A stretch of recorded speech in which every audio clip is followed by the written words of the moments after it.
Hey, it's Claire, 48 now. Voice still catching when I say his name out loud, even after all these years.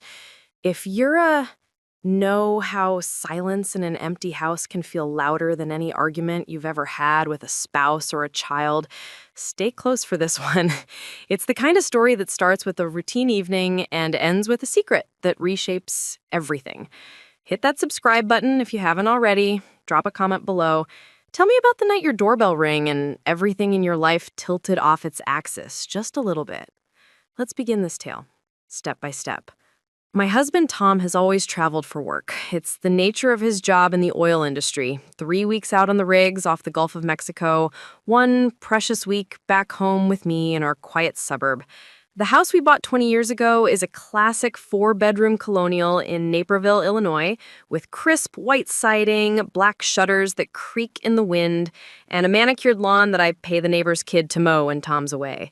It's too big for just one woman and our golden retriever named Buddy, who's more companion than pet these days, his muzzle graying and his steps slower on the hardwood floors. I fill the long hours of those empty weeks with whatever keeps the loneliness at bay. Morning yoga classes at the community center where I chat with other wives in similar boats. Book club meetings on Thursdays where we dissect novels about forbidden love and family secrets. Ironic in hindsight. And after 8 p.m., a glass or two of red wine to unwind. That particular Friday in mid-October, the air outside carried the crisp scent of wood smoke from neighborhood fire pits, mixed with the earthy smell of wet leaves from an earlier drizzle. Tom had kissed me goodbye on Monday morning, his duffel bag slung over his shoulder, promising calls when the satellite signal allowed. By Friday, I had already washed his favorite coffee mug twice, a habit I have when I miss him, running hot water over it as if that could bring him back sooner. I was dressed comfortably for the evening ahead, soft gray leggings that hugged my legs without being too tight, an oversized cream-colored sweater that had a tendency to slip off one shoulder, revealing the strap of my bra, and my hair twisted up in a loose clip, strands escaping around my face. The living room was my sanctuary that night, glowing warmly from the gas fireplace I'd lit to chase away the autumn chill, and the flat-screen TV mounted above the mantel. I'd queued up some Netflix thriller I had already watched twice, a story about betrayal and hidden motives that mirrored nothing in my life at the time. Half a bottle of Cabernet Sauvignon sat on the glass coffee table, my stemless glass smudged with the faint imprint of my lipstick, the deep red liquid catching the firelight. Buddy was sprawled on the Persian rug in front of the hearth, his snores a steady rhythm that made the house feel less empty. The doorbell chimed at exactly 9:17 p.m., a sharp, unexpected interruption that made me pause the show and glance at the clock on the cable box.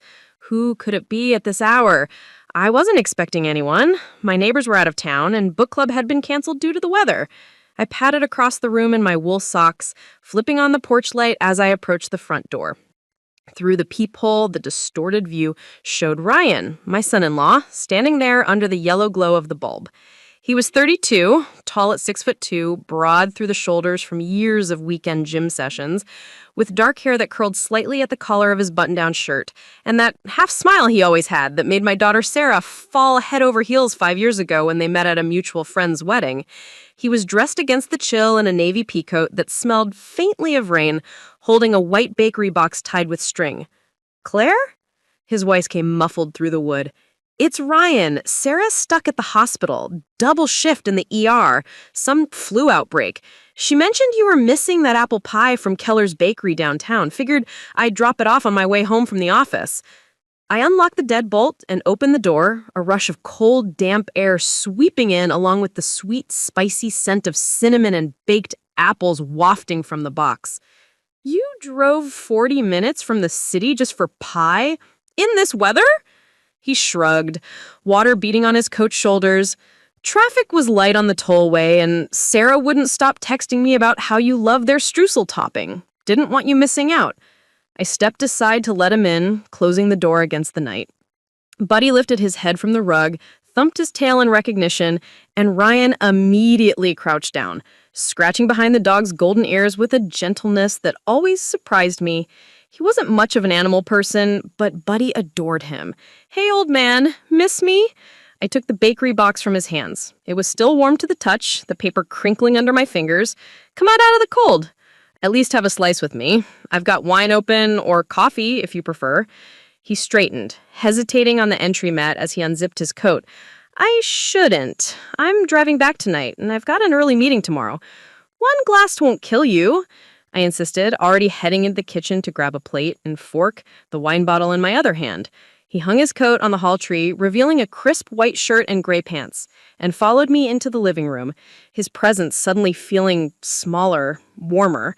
I sliced the pie generously, the steam rising in fragrant clouds, and poured him a glass, without waiting for further protest.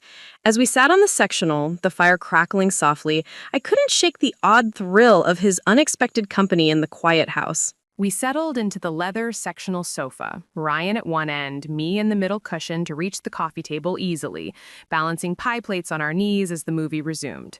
The indie film was a modern twist on classic taboos. The Graduate meets Something's Gotta Give, a slick production about a charming son-in-law and his widowed mother-in-law trapped in a Hamptons beach house during a nor'easter storm. The tension between the characters was thick enough to cut with a fork I kept licking clean after each bite of the warm, cinnamon-laced apple filling. Ryan loosened his tie with one hand, undoing the top button of his shirt to reveal a hint of collarbone, then rolled up his sleeves to mid-forearm, exposing the tan skin dusted with dark hair from summer golf outings. The firelight flickered across the sharp line of his jaw as he savored the pie, complimenting the bakery's recipe. I refilled his wine glass for the second time, pouring a bit heavier than the first, the deep red liquid glugging softly from the bottle. He didn't protest, just clinked his glass against mine with a quiet, "Cheers." On screen, the plot thickened. The characters argued in a sunlit kitchen over morning coffee, voices rising in frustration about boundaries and desires, then falling into sudden, charged quiet. The son-in-law character backed the mother-in-law against the granite counter, his hands planted on either side of her hips, caging her in without touching her. She whispered something inaudible over the storm sounds, her eyes locked on his. Then he kissed her like the world outside was ending, slow at first, then urgent, hands finally moving to her waist. My pulse jumped in my throat, the scene hitting too close to some buried fantasy I hadn't acknowledged. I grabbed the remote and muted the TV, the sudden silence filled only by the crackle of logs in the fireplace and the distant hum of the refrigerator. Ever think that plotline is weird? I asked, the wine warming my cheeks and loosening my tongue more than usual. I mean, the whole mother-in-law and son-in-law thing. It's everywhere in movies lately. Ryan turned his head slowly, his eyes reflecting the dancing firelight like embers. Weird how, exactly? The acting? The writing? No, the premise, I clarified, setting my empty plate aside. Teeth and tongue with your wife's mom? It's taboo city, right? Family lines crossed in the worst way. He shrugged one shoulder, taking a slow, deliberate sip from his glass, his Adam's apple bobbing. If they're consenting adults and there's genuine attraction, why should it be off limits? Chemistry doesn't give a damn about family trees or in-law status.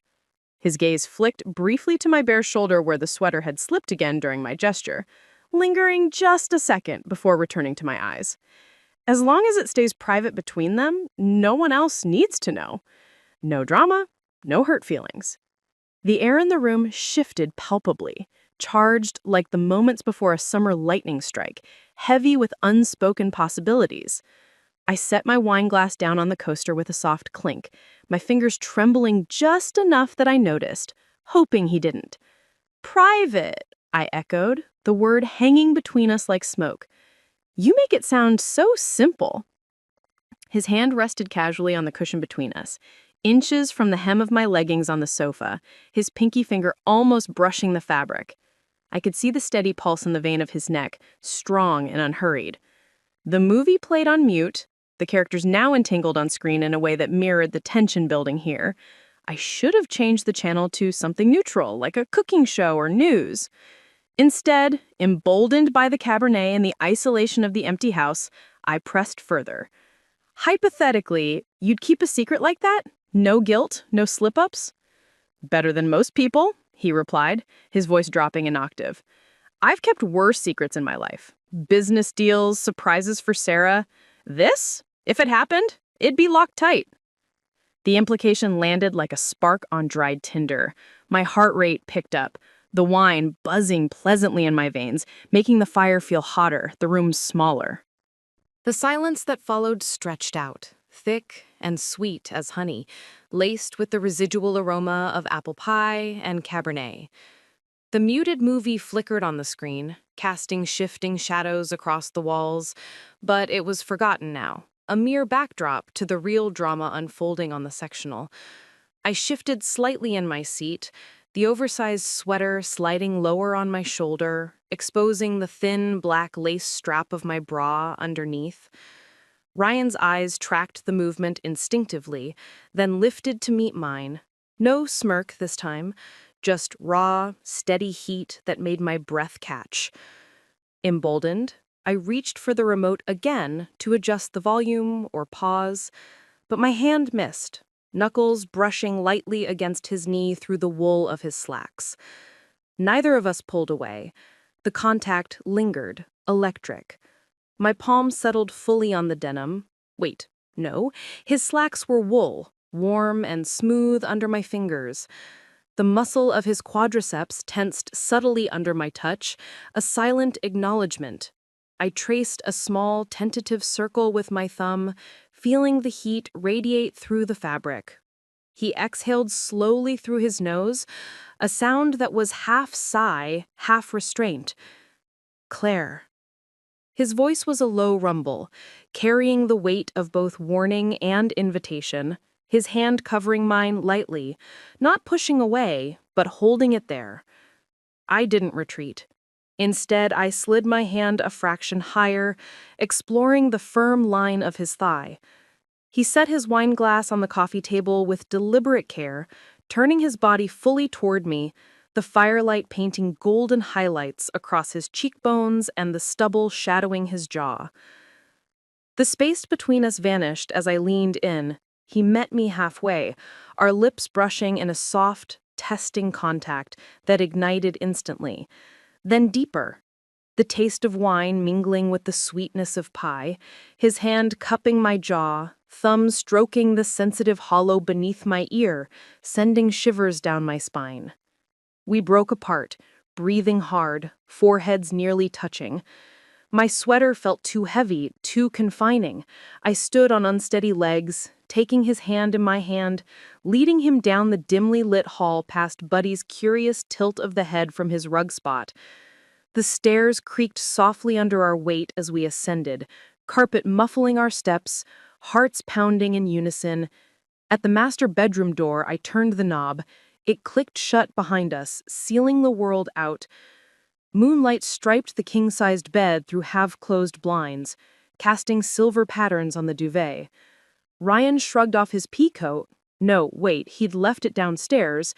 He was already unbuttoning his shirt as I pulled the sweater over my head, letting it drop to the floor in a soft heap. Black lace bra and matching panties, my skin flushed from wine, nerves, and anticipation. He stepped close, his hands spanning my waist, lifting me effortlessly onto the dresser top, the wood cool against my thighs. My legs parted instinctively, wrapping around his hips, pulling him nearer. His mouth found my neck, lips hot, teeth grazing the tendon that made me gasp aloud, my fingers threading into his dark curls. The bra clasp gave way with one expert flick of his fingers. His palms cupped my breasts, thumbs circling the peaks until they hardened, my head falling back against the mirror with a soft thud. I tugged his shirt free from his slacks, nails raking lightly down the planes of his back, feeling the muscles shift. The belt buckle clinked open, his slacks pooled at his ankles alongside my leggings, now discarded. My hand ventured lower, stroking him through the thin cotton of his boxers, hard, hot, pulsing with need. He groaned low into my shoulder, the vibration traveling through me.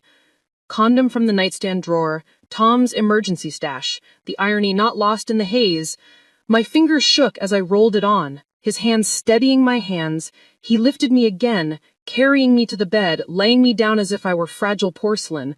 Then gentleness gave way to urgency, his mouth on my breast, sucking lightly, hands sliding between my thighs, fingers parting, exploring the slick heat there. I arched off the mattress, whispering his name like a plea. He positioned himself, entering slow, inch by inch, our eyes locked in the dim light. The stretch was exquisite, filling me completely. We both stilled, adjusting, breathing through the intensity.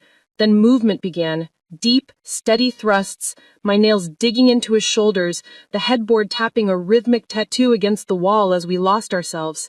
Morning light filtered through the blinds in soft gray streaks, bringing with it the quiet regret of dawn after a night of abandon.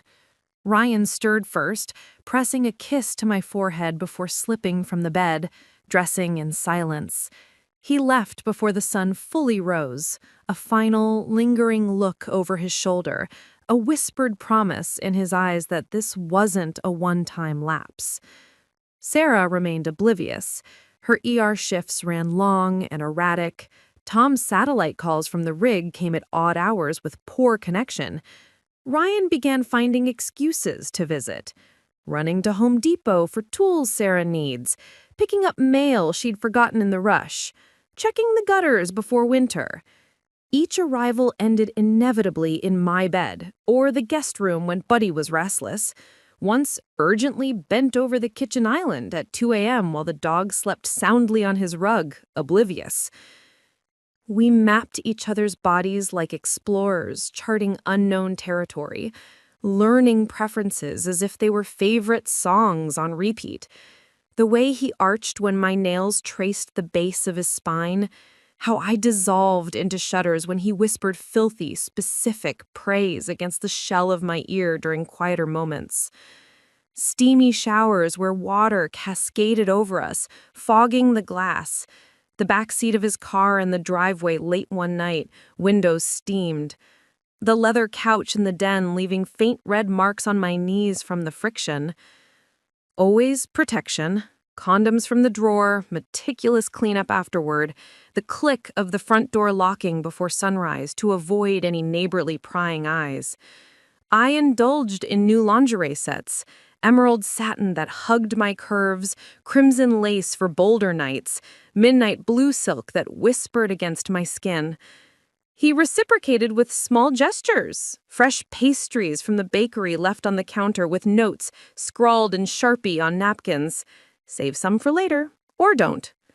We laughed in the dark afterward, bodies spent, tracing the silver stretch marks on my hips from carrying Sarah, the faint appendix scar on his abdomen from childhood surgery, trading stories we'd never share with others. His tense job interviews, my unspoken doubts about Tom's absences.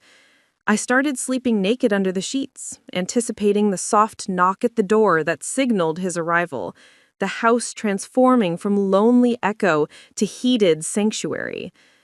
For 6 months, it was Tuesdays and Thursdays mostly, slotted around Sarah's schedules. I lost 5 pounds from the nervous energy and the physicality of it all, my skin taking on a glow that book club friends commented on enviously. "What's your secret, Claire? New skincare routine?" I'd laugh it off, blaming extra Pilates sessions at the gym, the endorphins masking the guilt that flickered occasionally in quiet moments.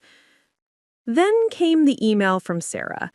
Sarah had matched for a prestigious residency program in Portland, Oregon, 3,000 miles west, a fresh start for her career.